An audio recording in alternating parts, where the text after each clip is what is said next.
Years ago, during the beta days of Minecraft, a bug in the game caused the Farlands to appear 12.5 million blocks away from spawn. Video about that can be found here. But since then, the Farlands have been removed and replaced with the world border, which occurs 30 million blocks away from the spawn. In the old days, it wasn't realistically possible to reach the Farlands, unless you were a rebel like KurtJMac, who's gotten over 15 to 20% of the way there for charity, and you guys should totally check him out, and he's still going to this very day. But in modern Minecraft, I want to know if it's possible, without creative mode or teleporting, to reach the world border, and how long would it take to do it? Well, I'm here to say that it is realistically possible, so let's check out how.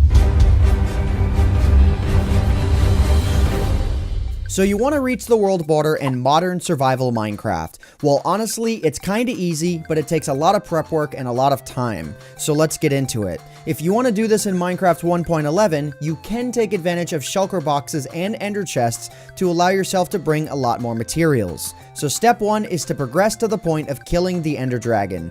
Then visit the end cities until you get your first elytra from one of the end ships.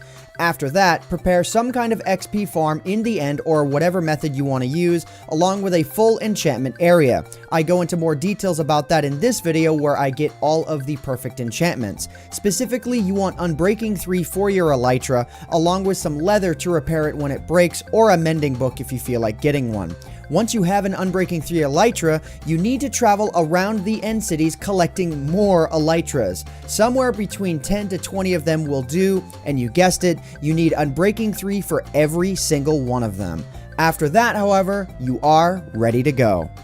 Before you set off on this adventure, however, bring the following items and bring an excessive amount of them if you can. 3 to 4 stacks of leather, as many diamond blocks as you can find for making replacement armor, all of your elytras. If you have a silk touch pickaxe, you're only going to need 1 additional ender chest in your inventory, 40 to 50 levels, a punch 2 infinity Unbreaking 3 bow, an arrow, 2 minecarts and 2 minecart rails or more of them, the materials to make another nether portal, some anvils, and a stack of bowls for food, or just bring a bunch of food if you want to.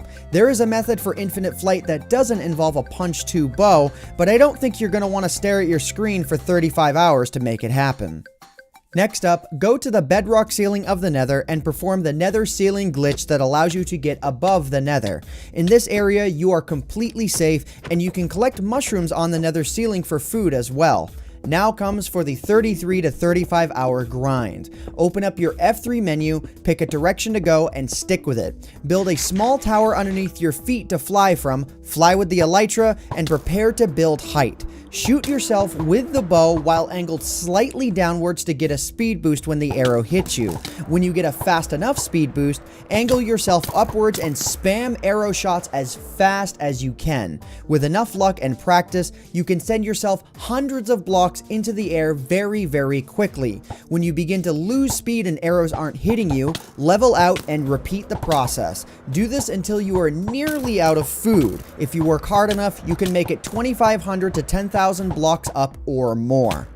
Now that you are very, very high in the air, fly straight in your direction of choice at exactly 5.7 degrees down. This will give you the most distance flown per block dropped. Specifically, you will fly about 1,000 blocks forward for every 100 blocks of height you lose.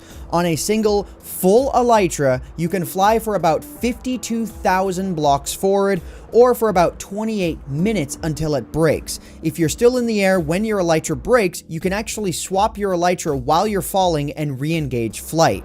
When you're on your last elytra, fly towards the ground and set up an anvil to repair your elytras using leather, and collect some mushrooms for food if you are out, and then repeat the process. This whole ordeal will take about 33 to 35 hours of total flight time. After you've flown for 3.75 million blocks in the nether, set up another nether portal, leave the nether, and you will be very, very close to the world border. And that's it. That's how to realistically reach the world border in Minecraft in just a few days. And that about does it. If you guys enjoyed this video, please consider leaving a like on it. It helps out myself, the channel, and the video quite a lot. And if you're enjoying the content, consider subscribing as well if you're not already. But anyways, guys, I hope you all enjoyed this video. My name is AntVenom, and I bid you all farewell. Thanks so much for watching.